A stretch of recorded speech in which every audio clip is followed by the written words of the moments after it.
Bismillahirrahmanirrahim. Assalamualaikum warahmatullahi wabarakatuh. Alhamdulillah Rabbil Alamin. Alhamdulillah, saya ucapkan puji syukur sebanyak-banyaknya pada Allah Subhanahu wa Ta'ala yang telah memberikan kita nikmat sehat dan kesempatan sehingga kita bisa berkumpul di tempat ini, di hari ini, dan Bapak Ibu semua bisa hadir di acara saya dalam membagikan pemahaman dan pengalaman dalam menerapkan budaya positif. Terima kasih atas kehadirannya Bu Kepala Sekolah dan Bapak Ibu guru semua yang sudah menyempatkan hadir di sini. Saya ucapkan terima kasih tak terhingga. Bapak Ibu guru semua juga semuanya pasti membantu saya dalam hal ini hadir dalam kegiatan atau diseminasi ini saja adalah saya ikut bantuan yang Bapak Ibu yang saya tidak bisa balas dengan sesuatu yang lebih berharga selain ucapan terima kasih sebanyak-banyaknya. Baik Bapak Ibu, sekarang di sini saya akan membagikan presentasi tapi dalam bentuk kuisis. Jadi Bapak Ibu silakan dibuka boleh perangkat laptopnya atau HP-nya, karena kita akan memainkan sebuah kuis sekaligus presentasi. Biar presentasi kita lebih hidup, kegiatan ini lebih hidup ya. Jadi tidak monoton. Maka silakan bukan jamur Bu, ini kuisis. Ibu ketik join myquizzes.com. Maka silakan itu diketik 647 536. Pakai nama kan? Iya, pakai nama. Nama sendiri. Iya, lagi Bu. Ditunggu saja. Mangga kata nama asli ya. Kalau nama samaran takut tidak terkenal. Iya, di Google langsung ketik join myquiz.com. Kemudian masukkan kodenya 647. Ada Bulan Ibu Ayu. Baik, kita langsung mulai aja ya. Ya, Bapak Ibu, saya akan memulai game ini dengan pertanyaan pemantik.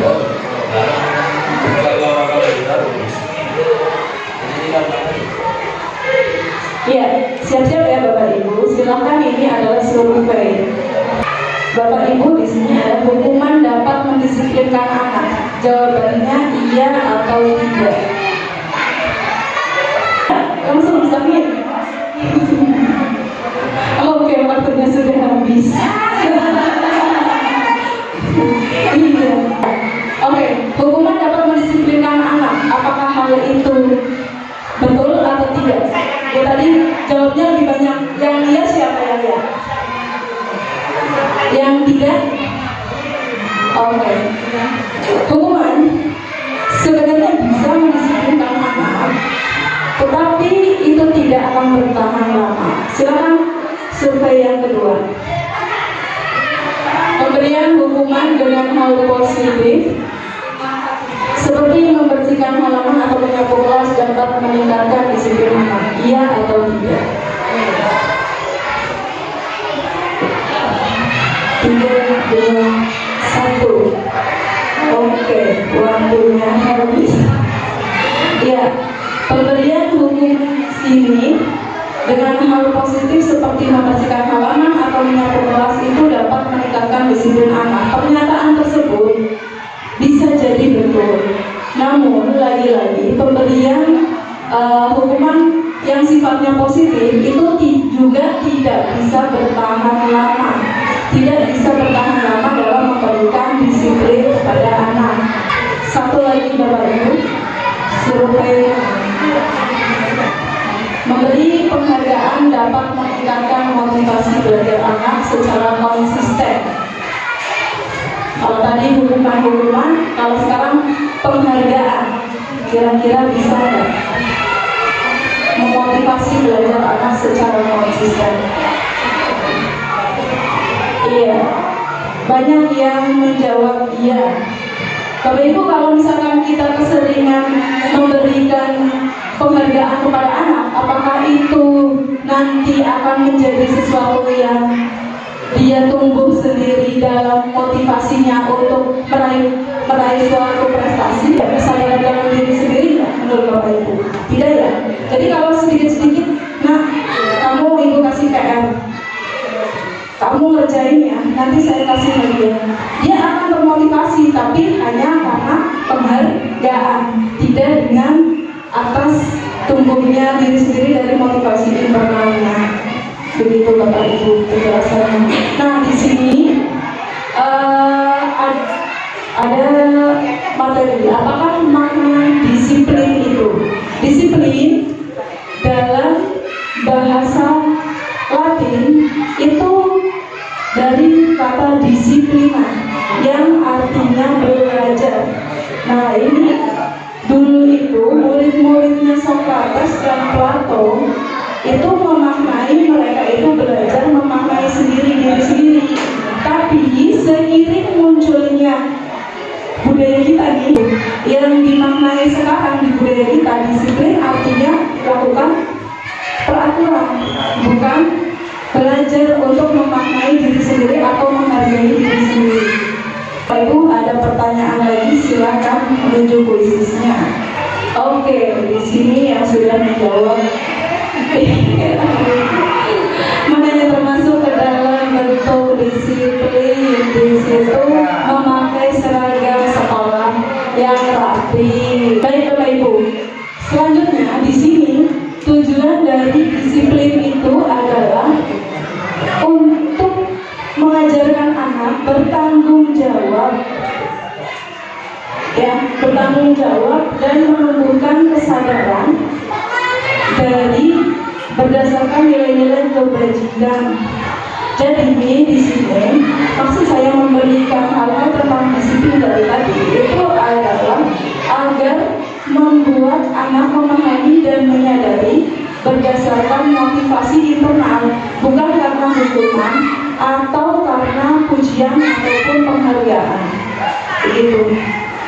Itu bisa dilihat nilai-nilai kebajikan yang diharapkan. Contoh nilai kebajikan itu adalah toleransi, rasa hormat, integritas, mandiri, kemudian percaya diri, komitmen. Contoh nih ya, kalau kita membuat sebuah disiplin kayak tadi, memakai seragam yang rapi, itu termasuk ke dalam nilai kebajikan apa? Kedisiplinan, ya kan? Nah, yang dimaksud di sini murid-murid kita itu satu, diberikan pengertian dulu nilai-nilai kebajikan yang mau diraih atau dicapai. Apa sih nilai yang mau kita capai?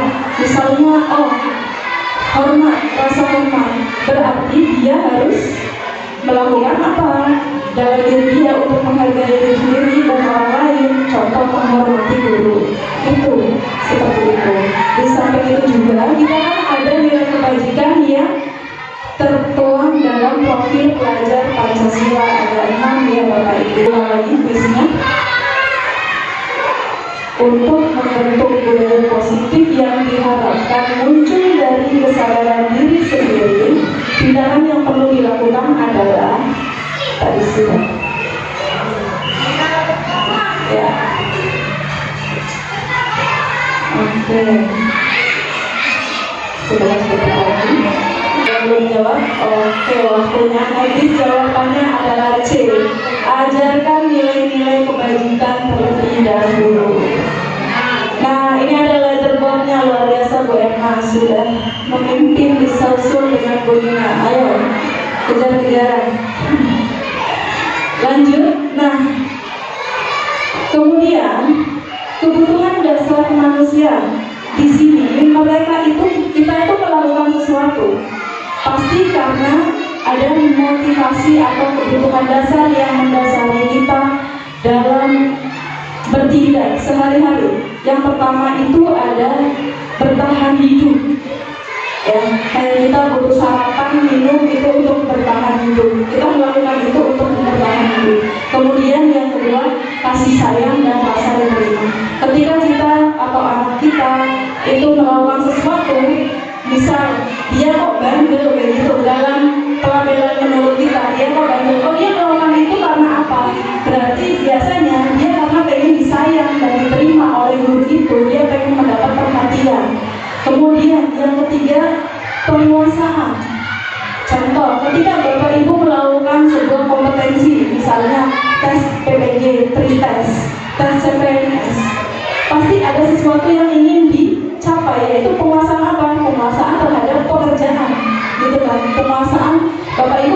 belajar begini.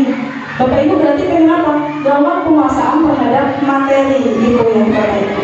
Kemudian motif yang selanjutnya yaitu kebebasan.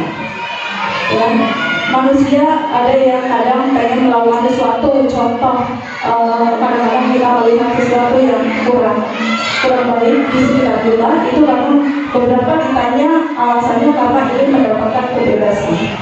Kemudian yang terakhir adalah kesenangan. Jadi Bapak Ibu kadang kita melakukan hiburan kepada diri sendiri, ya kayak kemudian suka ada joget jogetnya karena kesenangan. Ya jadi memang dia ada motifnya itu ya, antaranya untuk mendapatkan kesenangan. Di sini motivasi perilaku manusia itu tadi didasari atas dua hal, yaitu motivasi eksternal dan motivasi internal. Kalau eksternal itu dari luar, contohnya kayak hukuman, penghargaan dari orang lain, itu eksternal. Tapi kalau internal, dia kesadaran dari diri sendiri. Contoh kayak saya nih, itu dulu penggerak. Motivasi internalnya apa?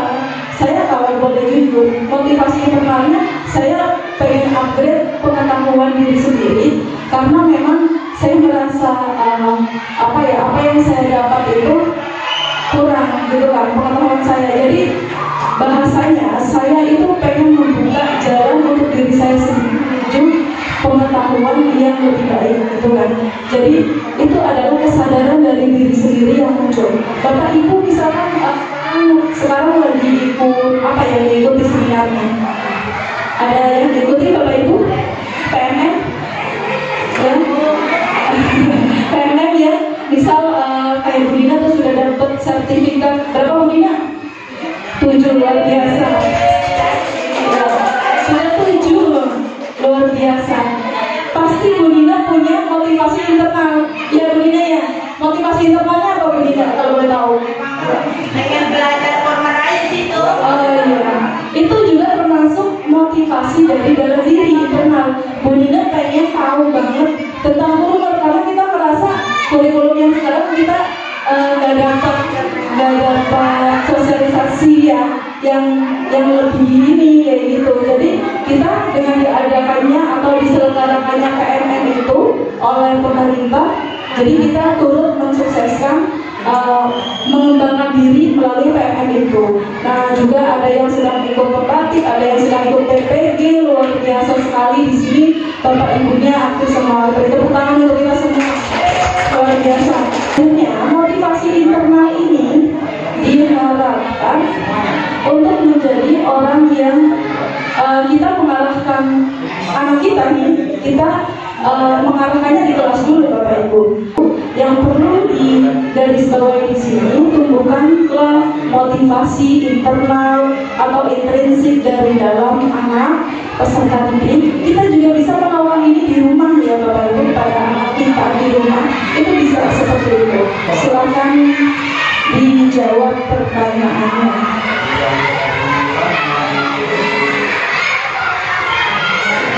Motivasi perilaku manusia yang didasari ingin mendapatkan pujian atau menghindari hukuman disebut, ya tadi sudah dijelaskan, luar biasa ya. Oke, jawabannya adalah motivasi ekstrinsik. Tadi sudah kita pelajari ya. Motivasi intrinsik muncul dari dalam diri sendiri karena ingin menghargai nilai diri. Kemudian kalau motivasi ekstrinsik itu muncul karena takut akan hukuman ataupun ingin mendapat penghargaan. Luar biasa, banyak yang menjawab betul, ada 3. Oke. Selanjutnya di sini kita bedakan antara hukuman, konsekuensi, dan restitusi. Kalau hukuman Bapak Ibu itu biasanya satu arah dari kita yang membuat atau dari orang lain ya. Hukuman itu tidak terencana, tiba-tiba, kemudian bersifat satu arah. Biasanya juga bersifat bentuknya itu bisa fisik maupun psikis. Contoh hukuman apa? Kamu terlambat, silakan lari ke lapangan, mengelilingi lapangan 2 kali, itu namanya hukuman. Kalau konsekuensi itu biasanya terencana, disepakati sesuai peraturan, ya. Kemudian yang ketiga, sikap guru selalu memonitor. Ada yang mengangkat tangan tadi? Apa salah pencet? Nanti kita adakan sesi sharing ya Bapak Ibu di akhir. Lanjut, ketika di sini ada nama baru Bapak Ibu, pernah dengar restitusi? Belum pernah. Ya, restitusi. Itu beda ini ya maknanya. Restitusi itu proses menciptakan kondisi bagi murid untuk memperbaiki kesalahan yang telah dibuat atas dasar dia ingin mencari solusinya sendiri atau bertanggung jawab tentang apa yang sudah dia perbuat. Yang sering kita lihat adalah hukuman dan konsekuensi. Restitusi belum pernah terlihat, jarang diterapkan. Atau mungkin kita ternyata sudah menerapkan, ternyata itu sudah bagian dari restitusi. Nanti selanjutnya penjelasannya ada. Selanjutnya dijawab lagi Bapak Ibu kuisnya.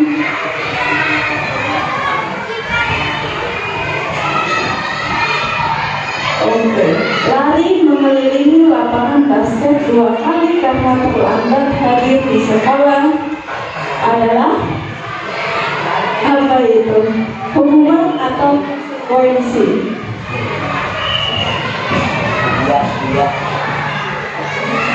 Ayo, yang belum jawab. Masih 8 detik, masih ada waktu. Yang jawab hukuman benar. Betul. Lanjut pertanyaan berikutnya Bapak Ibu. Semangat Bapak Ibu. Ya. Membersihkan coretan yang dibuatnya di meja tulis itu termasuk membersihkan coretan yang dia buat, termasuk hukuman atau konsekuensi. Iya, jawabannya adalah konsekuensi. Ketika kita menumpahkan, saya tidak sengaja menyenggol botol minuman Ibu KS, saya harus membersihkan, itu namanya konsekuensi. Lanjut Bapak Ibu. Oke, di sini kita sebagai guru, kita memiliki ada 5 teori kontrol guru. Ya. 1 sebagai penghukum, yang kedua sebagai apa itu pembuat merasa bersalah, kemudian yang ketiga sebagai teman, yang keempat sebagai pemantau, dan yang terakhir sebagai manajer. Apa itu penghukum? Kalau penghukum mungkin sudah tahu loh Bapak Ibu. Penghukum itu biasanya bisa menggunakan hukuman fisik maupun verbal, kata, ya, kata-kata orang yang menjalani hukuman itu. Nah, contoh guru-guru yang menerapkan posisi penghukum itu ada 1, patuhi aturan saya. Awas ya, kamu kalau melakukan lagi itu ancaman, isinya ancaman ya kepada anak-anak kita gitu. Kemudian selalu pasti kamu lagi yang terakhir, seperti itu ya. Oke, lanjut Bapak Ibu, itu adalah contoh posisi penghukum. Kemudian yang kedua, pembuat merasa bersalah. Pembuat merasa bersalah di sini itu dengan kalimat yang begini, biasanya akan bersuara lemah lembut, tapi dia merasa kayak merasa, kamu bikin ibu merasa begini, nanti ibu dimarahin loh. Nah, itu namanya pembuat merasa bersalah. Ibu sangat kecewa sama sekali dengan kamu. Kemudian berapa kali ya ibu atau bapak harus ngomongin kamu begini terus. Kamu gak kasihan sama ibu nanti dimarahin Ibu KS. Kadang-kadang kan kita pernah kayak gitu ya pasti. Kasihan ibu kayak gitu. Itu namanya posisi pembuat merasa bersalah ya Bapak Ibu. Jadi posisi yang diharapkan ini termasuk posisi yang diharapkan oleh kita tidak? Tidak ya. Karena kita membuat anak tuh merasa, oh ya Allah, saya buat ibu guru saya jadi sedih kayak gitu. Jadi mereka tuh nggak percaya diri jatuhnya. Kemudian di sini ada posisi teman. Kalau posisi teman di sini itu tidak menyakiti murid, namun akan mengontrol murid melalui sebuah ajakan ya. Jadi hubungan ini sudah kayak teman aja kayak gitu. Kadang-kadang kalau ada sesuatu ya udah gampang kayak gitu kan. Itu kayak kita jadi teman sendiri kepada murid. Contoh kalimatnya itu, ayo bantulah demi bapak ya, demi ibu ya. Terus ayo nggak ingat apa, terus ya udah kali ini nggak apa-apa, ya udah ibu beresin deh. Nah itu kadang-kadang ada kita tuh merasa memposisikan murid kita sebagai teman, itu juga bukan bagian dari yang diharapkan dalam disiplin positif ini. Kemudian posisi yang keempat ada posisi pemantau. Nah itu kita tuh memantau, mengawasi dengan menanyakan konsekuensi seperti itu. Nah contoh, kalau ada anak terlambat, nah kamu terlambat, sekarang kamu kayak gitu, ingat nggak peraturan kita apa? Ininya kita apa? Kesepakatan kita apa? Kemudian kamu tahu kan kalau telat berarti konsekuensinya harus ngapain? Nah itu posisi pemantau gitu ya. Jadi dia mendikte dengan aturan-aturan. Sudah lumayan bagus, tapi itu juga bukan posisi yang diharapkan. Lalu apa posisi yang diharapkan? Posisi yang diharapkan kita sebagai guru itu tentunya memiliki kemampuan sebagai manajer. Posisi manajer ini itu di mana guru berbuat sesuatu kepada murid atau mempersilakan murid mempertanggungjawabkan dan memikirkan konsekuensi yang dia buat. Jadi misalnya anak telat, oke, nah kamu telat. Kamu sudah tahu kesepakatan kita, kelas kita bagaimana? Sudah tahu Bu. Terus bagaimana kamu mempertanggungjawabkannya? Anak itu disuruh mikir, dia tuh berbuat salah seperti itu, dia harus melakukan apa ya? Seperti itu. Tidak kita dengan dikte, kita udah tahu kan kalau terlambat kamu harus ngapain? Iya Bu, saya nulis, saya tidak akan terlambat 100 kali misalnya. Itu kalau pemantau. Tapi kalau manajer itu kita posisi kita itu harus menanyakan sesuatu yang bisa dilakukan murid itu untuk mengganti apa sih atas kesalahan kita untuk diberi solusi oleh dia sendiri, seperti itu. Sekarang Bapak Ibu lanjut, kita jawab pertanyaannya. Lanjut Bu Isma.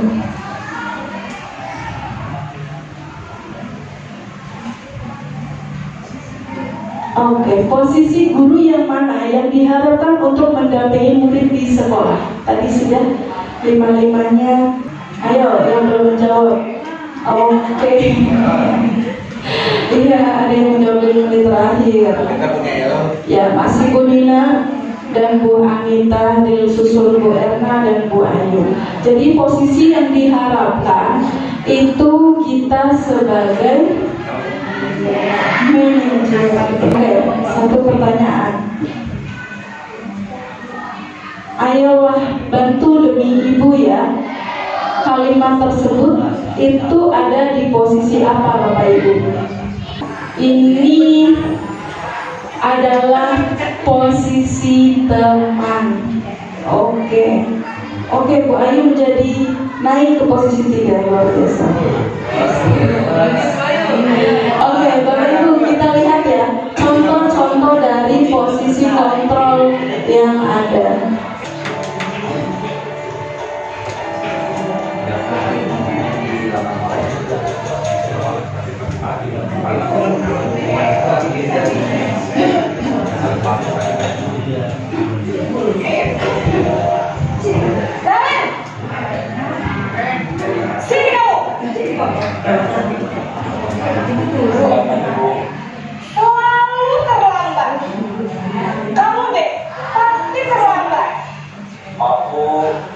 Saya Apa? Apa coba? Alasan kamu apa lagi? Kapan sih kamu tidak terlambat? Malas sekali ya kamu jadi anak. saya Dasar pemalas. Yang kapok-kapok sih kamu. Sudah berapa kali terlambat? Sana, kamu punya lapangan basket 2 kali. kenapa saya harus melakukan basket, Bu? Kenapa? Kamu melarang ibu. Berani-beraninya jawab. Sudah terlambat, masih bisa dijawab enggak? Sekarang, keliling lapangan basket 5 kali sekalian. Biar kapok. Cepat. Pergi sana ke lapangan basket. Posisi basket biasanya berbicara dengan nada tinggi, menghati, menunjuk-nunjuk, menyakiti, dan hukuman bisa berupa fisik maupun psikis.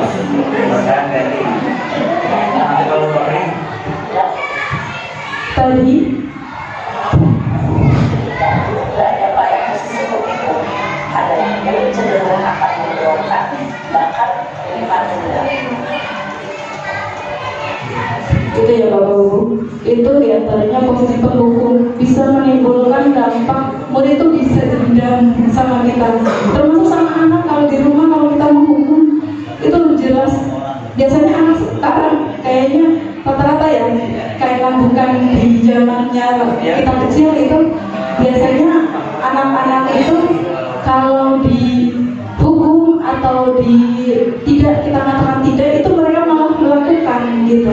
Jadi memang kayaknya sudah tidak relevan dengan posisi ini di zaman sekarang ya, apalagi dengan tadi contoh video yang sudah ditayangkan, posisi penghukum itu sudah jelas sangat tidak relevan.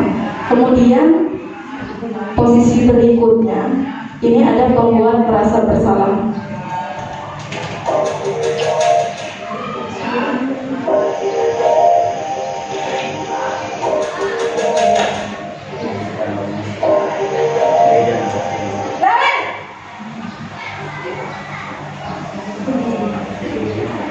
Selamat pagi, Bu.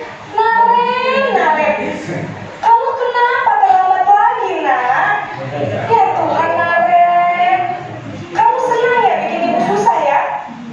Kalau kamu terlambat lagi, nanti ibu yang ditegur bapak kepala sekolah, nak. Disangka ibu tidak bisa membina kamu. Duh, gimana ini? Maaf, Bu. Gusti Naren, kamu suka ya kalau ibu ditegur bapak kepala sekolah? Terus, sekarang ibu harus tulis apa ya di buku absen? Ini kamu sudah sering terlambat loh. Ibu harus apa coba? Maaf, Bu. Maaf sekali. Ya sudah, lain kali jangan bikin ibu susah lagi anak ya. Ibu tidak akan kuat lagi kalau kamu begini terus. Bisa jantungan kalau ibu ditegur bapak kepala sekolah. Sekarang cepat ke kelas. Maaf ya, Bu. Maaf sekali.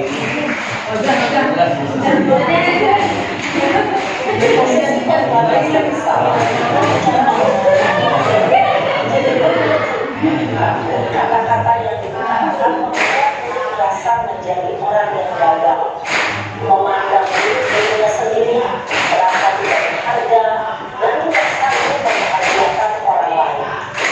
Ketika guru mengambil posisi membuat rasa bersalah, murid akan menganggap dirinya yang bersalah, dan dia akan menyimpan emosi negatif tersebut di dalam dirinya. Itu dampak dari posisi pembuat merasa bersalah. Jadi Bapak Ibu jangan merasa dikasihani, jangan ini membuat identitas gagal kepada murid ya.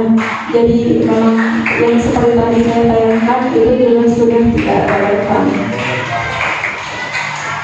Sekarang posisi teman.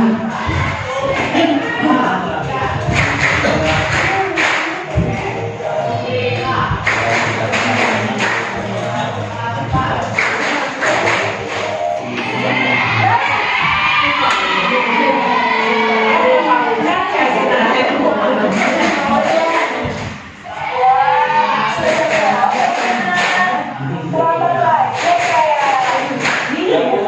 Habis saya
Jadi masih bergantung, murid itu bergantung. Misalnya dia suka sama pasang wali kan biasanya friendly gitu ya.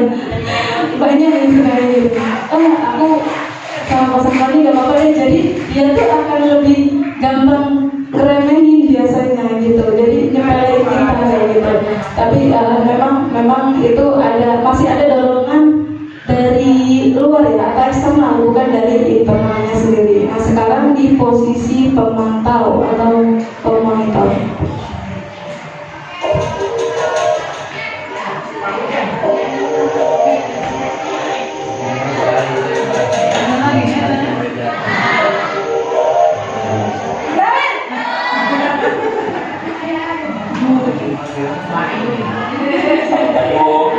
Naren, apa peraturan sekolah kita tentang jam berapa kita harus masuk sekolah, Nak?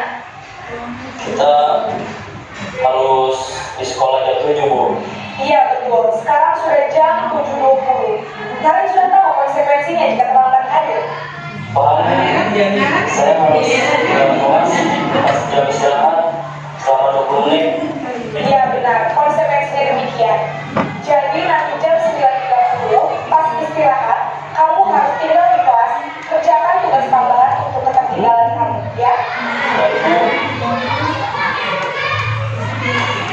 Posisi pemantau mengandalkan penghitungan atau data untuk mengontrol murid.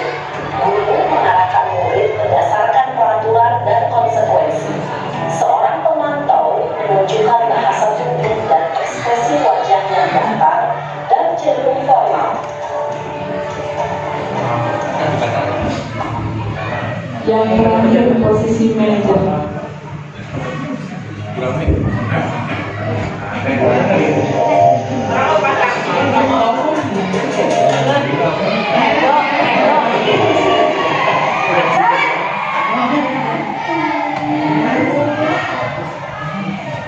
Selamat pagi, Bu. Selamat pagi, Naren. Maaf, Bu. Saya terlambat. Iya, sekolah masuknya jam 7, sekarang sudah jam 7.20. Jadi sekarang bagaimana ini, Naren? Maaf, Bu. Saya lupa alarm saya semalam. Baiklah, menurut kamu, keyakinan sekolah yang mana yang perlu kamu tingkatkan? Menghargai diri sendiri dan Ini ditanya nilai kebaikannya dulu. Setuju. Jadi, apakah Naren meyakini prinsip saling menghormati tersebut? iya, Bu. Saya meyakininya. Apakah Naren bersedia memperbaiki masalah keterlambatan ini? Bersedia, Bu. Bagaimana kamu akan perbaiki masalah keterlambatan ini? Saya akan coba untuk tidak lupa menyedal alarm saya, Bu. Baik, kalau kamu mengatakan di rumah, ada orang yang kira-kira bisa bantu mengingatkan tidak? Ada, Bu. Kakak saya, Kak Emma. Ada lagi selain KM? Selain Kak Emma, ada ibu saya. Baik, jadi yang mengingatkan Anda adalah KM dan Anda. Kira-kira akan mulai start alarm kapan ini, Naren? Setelah pulang sekolah, akan segera saya lakukan. Baik, jadi Naren akan setel alarm untuk bangun besok pagi dan akan diingatkan oleh kakak dan ibunda Naren, ya? Ada lagi yang mungkin perlu dilakukan, Naren? Agar tidak terlambat bangun lagi. Tidak ada, Bu. Baik, Naren. Terima kasih untuk kerjasama kamu. Sekarang kamu perlu kembali ke kelas untuk belajar. Baik, Bu. Terima kasih. Posisi manajer adalah posisi kontrol yang disarankan untuk membimbing murid memiliki sikap disiplin yang positif, yaitu murid yang mandiri, bertanggung jawab, dan dapat memecahkan masalah. Tujuan dari posisi ini adalah agar murid dapat berefleksi atas tindakannya. Guru akan dengan tulus memberikan pertanyaan-pertanyaan bermakna, sehingga membuat murid dapat belajar dari kesalahannya dan mencari sebuah solusi untuk menyelesaikannya. Ibu dan Iya, itu Bapak Ibu. Itu adalah contoh dari beberapa posisi yang sudah saya paparkan di awal. Nah, kita juga berharapnya nanti kalau di kelas, kalau murid kita bisa membuat kesalahan ya, itu entah kesalahan yang ringan kayak tidak membuat PR, kita ditawarkan dulu, ditanyakan dulu nilai ya. Kemudian setelah itu baru diterima dulu. Habis itu dia ditawarkan, kamu sudah melanggar seperti ini, kira-kira kamu bagaimana solusinya. Jadi dia pikir sendiri. Jadi muncullah sebuah pemikiran yang mandiri dan bertanggung jawab. Baik Bapak Ibu, lanjut lagi ke kuisnya, silakan dilanjutkan. Oke. Nah, di sini setelah kita sudah memaknai, murid kita tuh sudah memaknai, oh ya, nilai-nilai yang harus ada gitu di kelas atau dalam diri saya apa. Kemudian kita akan perlahan-lahan membentuk sebuah keyakinan kelas yang dicapai dari nilai-nilai yang tadi. Dengan posisi kita sebagai manajer itu, kita diharapkan menjadi atau mendorong terbentuknya suatu keyakinan kelas. Keyakinan kelas adalah nilai kebajikan yang diyakini itu bisa menimbulkan sebuah motivasi internal dari dalam diri kita.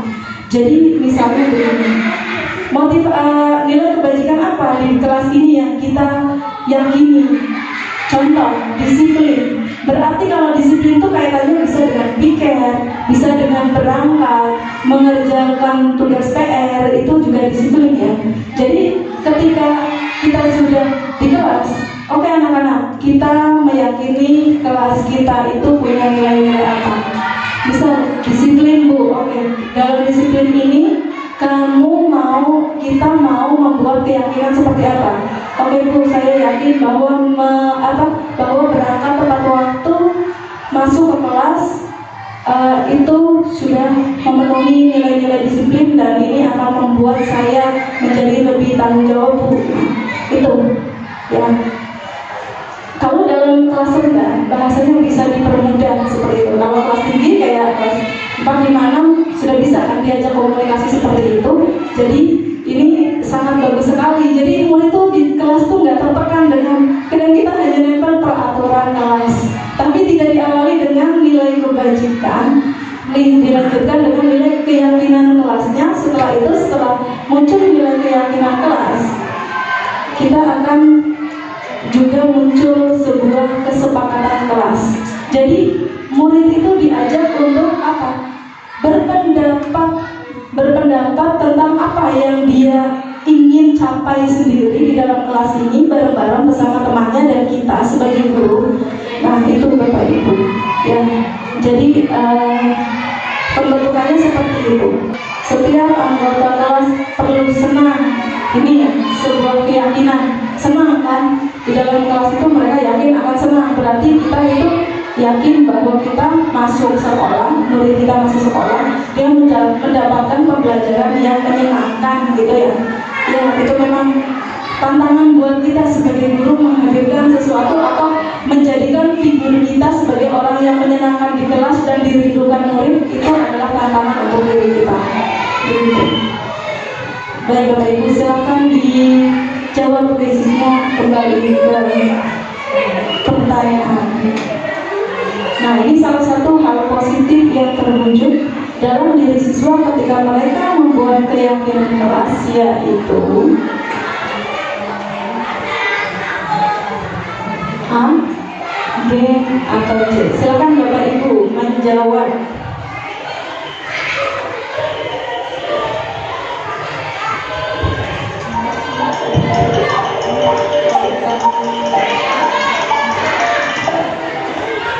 Oke, siapa yang menjawab C?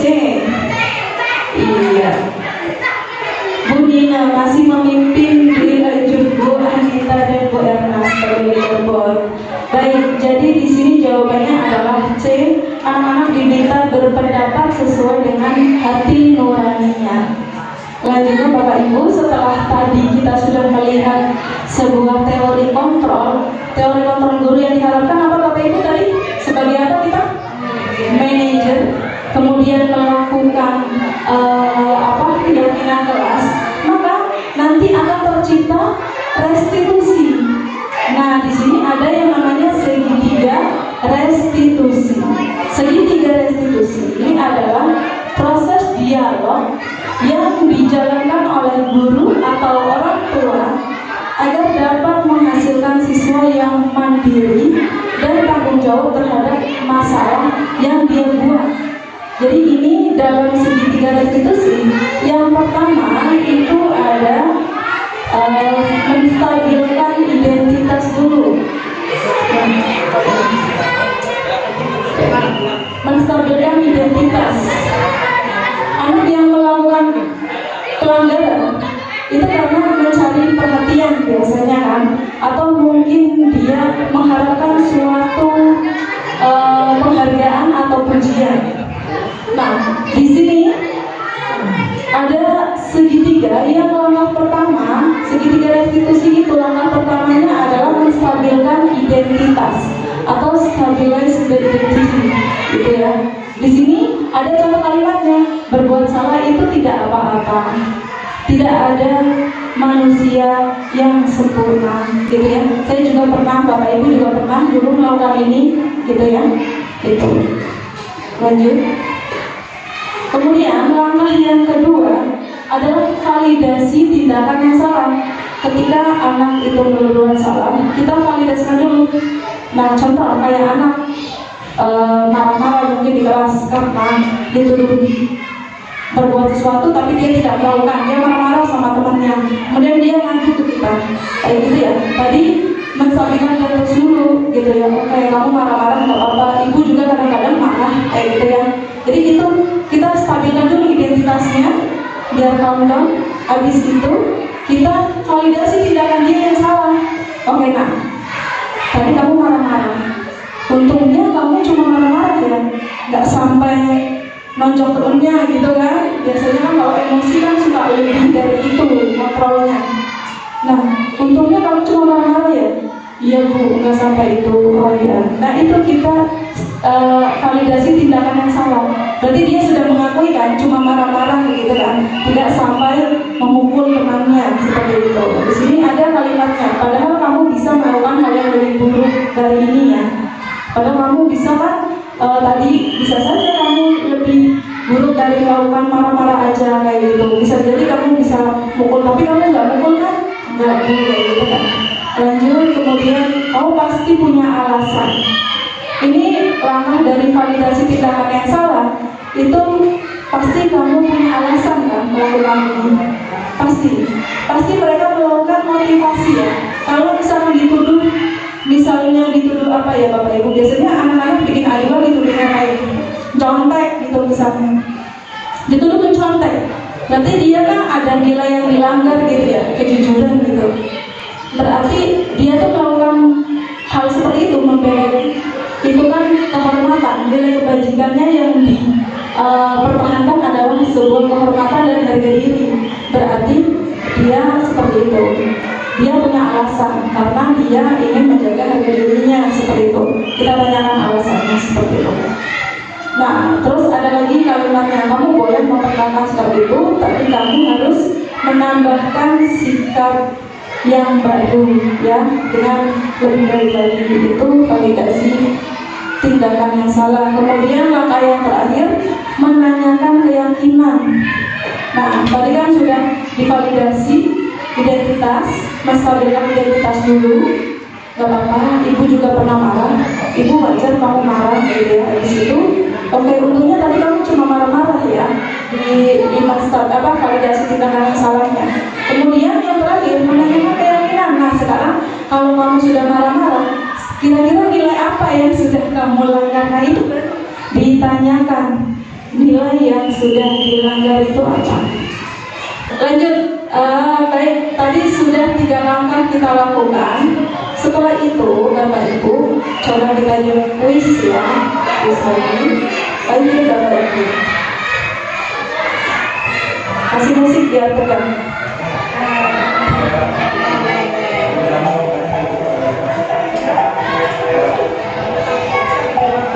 Proses dialog segitiga restitusi dibuat agar menghasilkan apa?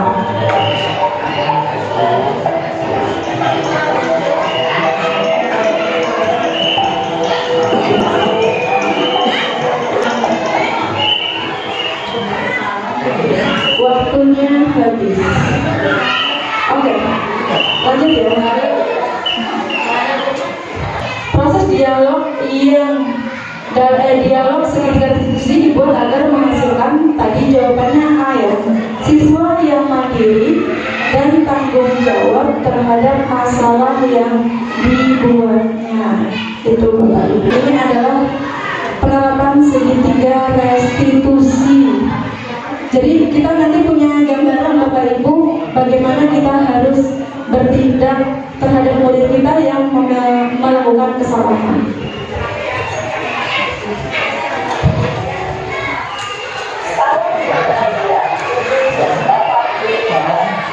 Pada video kali ini kita akan membahas tentang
Begitu kira-kira Bapak dan Ibu, dalam menciptakan segitiga restitusi kita harus melalui langkah-langkah. 3 langkah. Yang pertama, menstabilkan identitas. Yang kedua, memvalidasi tindakan yang salah. Kemudian yang ketiga, menanyakan keyakinan. Ya, di antaranya seperti tadi yang dilakukan oleh guru dan Eka. Jadi kita bisa di kelas nanti mulai menerapkan hal-hal seperti itu. Itu hal yang sangat bisa dipelajari ya Bapak Ibu. Jadi memang menciptakan sebuah budaya yang positif itu perlu bertahap dan penyesuaian ya. Jadi kita tidak bisa juga langsung mencaci anak. Memang pola anak sekarang yang baik anak kita maupun murid kita yang di kelas memang tidak bisa untuk dihukum zaman sekarang ya. Sepertinya makanya adanya teori-teori seperti ini dan praktik-praktik tadi seperti segitiga restitusi dan lain-lain. Segitiga restitusi itu diharapkan kita bisa menerapkan sesuatu yang awalnya anak membuat kesalahan karena dia punya motivasi menjadi dia tahu kesalahannya. Untung saya masih bisa mengontrol diri dan saya akan melakukan tanggung jawab apa terhadap kesalahan yang saya perbuat seperti itu. Bapak Ibu, di sesi refleksi, Bapak Ibu boleh sharing apa saja yang Bapak Ibu akhirnya pelajari di sesi ini. Boleh silakan mengajukan sharing aja ya di sini ya. Tidak ada yang lebih pintar ataupun tidak ada yang lebih memahami materi. Semuanya kita belajar menjadi guru di sini. Di sini kita sebagai guru selalu belajar dan belajar begitu, karena pendidikan itu pasti berkembang. Segala sesuatu termasuk regulasi pun pada akhirnya berkembang sesuai dengan kebutuhan zaman. Maka dari itu, Bapak Ibu, marilah selalu belajar. Jangan pernah berhenti untuk belajar. Kita sebagai pendidik maupun juga orang tua ya, kita harus menyesuaikan dengan memang perkembangan zaman yang sekarang itu bahasa anak zaman sekarang itu random banget ya. Mau perkembangan zaman itu kadang-kadang kita yang sama sekali nggak ngerti, oh ternyata ada seperti ini. Maka dari itu, seiring berjalannya waktu kita diminta untuk memposisikan diri kita sebagai manajer yang kemudian melakukan segitiga restitusi. Ketika anak membuat kesalahan, diharapkan anak didik kita maupun anak kita itu bisa menjadi pribadi yang lebih baik, termasuk diri kita juga. Silakan Bapak Ibu, ada yang mau memberikan kesan pesan? Mangga, ya silakan Bu Masani. Bismillahirrahmanirrahim. Assalamualaikum warahmatullahi wabarakatuh. Waalaikumsalam warahmatullahi wabarakatuh. Terima kasih Bu Irma yang saya hormati Kepala Sekolah dan Bapak Ibu sekalian. Alhamdulillah, terima kasih informasi pembelajaran dapat hari ini Bu Irma tentang dari pertama materi sampai terakhir tadi segitiga restitusi. Ini semua emang ya tadi hal yang memang setiap hari kita temukan ya, dari hukuman yang mendidik, yang hukuman yang istilahnya yang salah gitu ya.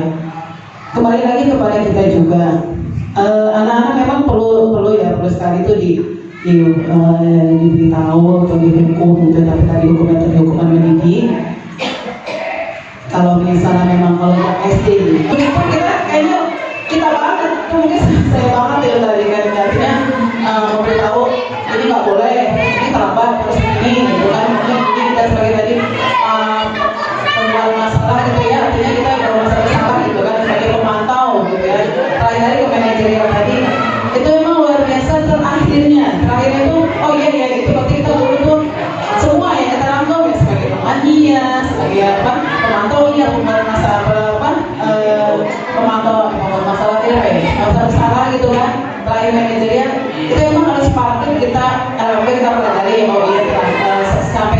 mungkin ada hal yang mungkin kita lupa bahwa kita tuh memang ya namanya anak SD itu ya seperti ini harusnya artinya benar-benar kita dia tidak boleh menjastik langsung ya. Jadi kita tuh memberikan pengertian banget kepada mereka. Dengan begini, itu juga pembelajaran buat saya pribadi. Ya artinya penerapan itu mungkin bisa saya terapkan nanti di kelas saya atau mungkin di kepada yang lain juga, mungkin kepada yang lain gitu ya. Sekali lagi ya untuk hukuman ini emang juga sekali lagi positif dan ya kita manusia lupa ya Bu ya, lupa kadang-kadang kita menghukum banget gitu. Oh ya oke gini gitu.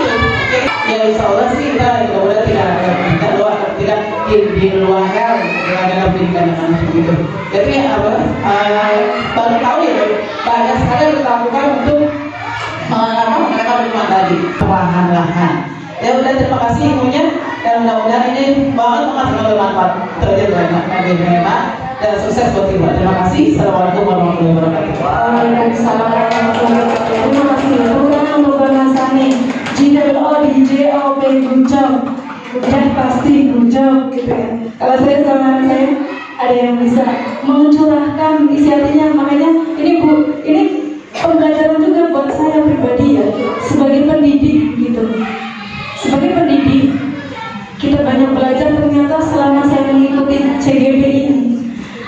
Yang mulanya kemarin saya kasih visi-misi dari situ akhirnya juga ke anak, itu banyak sekali ilmunya termasuk posisi segitiga restitusi. Memang kalau anak SD memang tidak bisa bahasanya seperti itu, tapi dengan bahasa yang kita pancing-pancing itu bisa seperti itu. Memang saya balik lagi bicara kita adalah pendidik yang selalu harus terus belajar dan jangan pernah lelah untuk belajar gitu ya Bu, karena kita juga punya anak di rumah, ini bisa diterapkan di rumah seperti itu kepada anak kita terutama ya. Itu juga banyak sekali ilmu yang saya dapat, makanya saya merasa perlu membagikan ini kepada Bapak Ibu semua yang saya yakin juga Bapak Ibu sudah lebih berpengalaman kepada saya, namun tidak ada salahnya saya bagikan apa yang saya pahami. Begitu. Ada lagi Ibu Kepala Sekolah ada yang mau disampaikan? Refleksi yang tadi itu Ibu mau beri ke Pak Sanwangin, silahkan.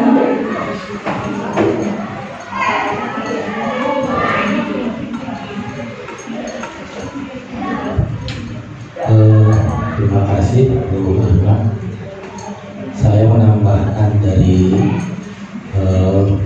yang kita pelajari hari ini luar biasa, menemukan satu solusi terhadap siswa kita. Tapi bisa ditambahkan kita sebagai guru yang penting sering dilakukan gitu, menambahkan doa Bu.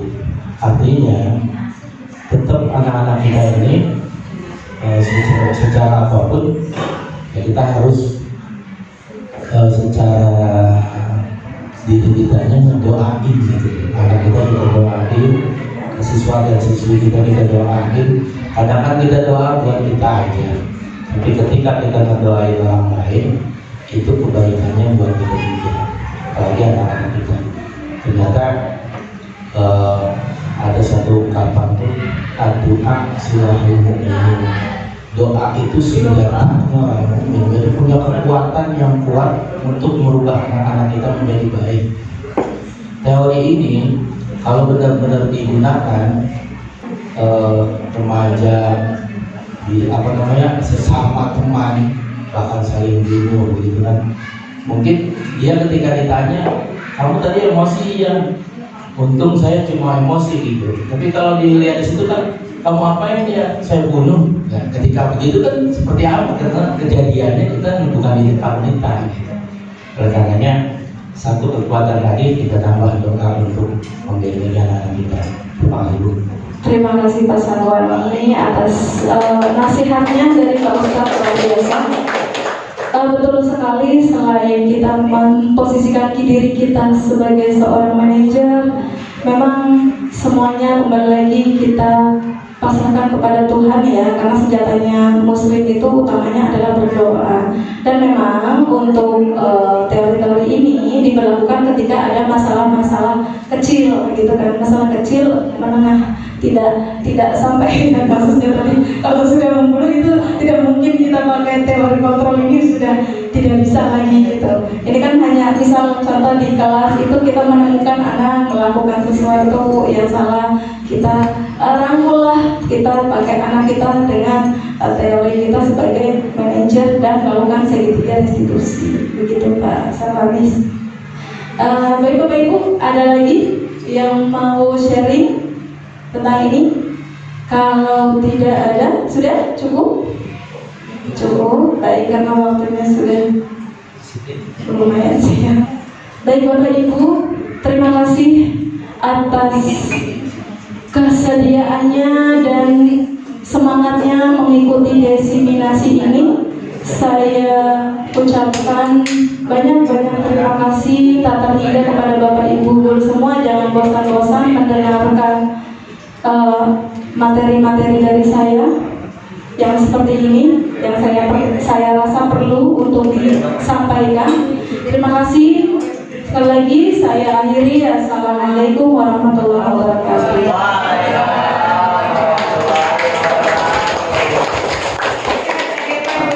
Ya, CGP Angkatan 8. Oh ya, Bapak Ibu ngomong-ngomong CGP, maka nyusul saya. Bapak Ibu jangan khawatir begini ya. Bu Irma, apa namanya? Kayaknya repot banget begitu. Itu adalah dinamika Bapak Ibu. Itu pasti gitu ya. Itu pasti. Kenapa kalau ini?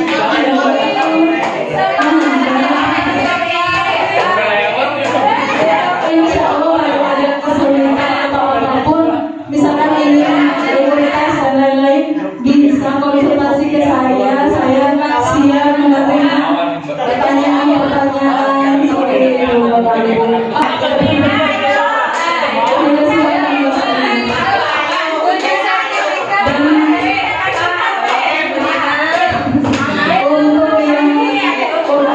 Kemarin habis dilantik nih muda-muda P3K luar biasa. Ayo.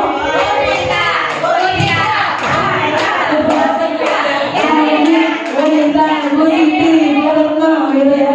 Semuanya ayo ikut mensukseskan pendidikan guru pemberani ini.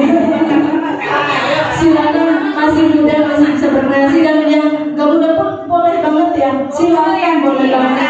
Mangga ya.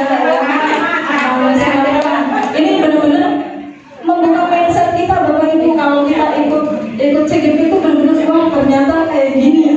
Seru Bapak Ibu, kegiatannya seru banget gitu. Itu ya Bapak Ibu. Dan Zoom seminggu cuma 3 kali.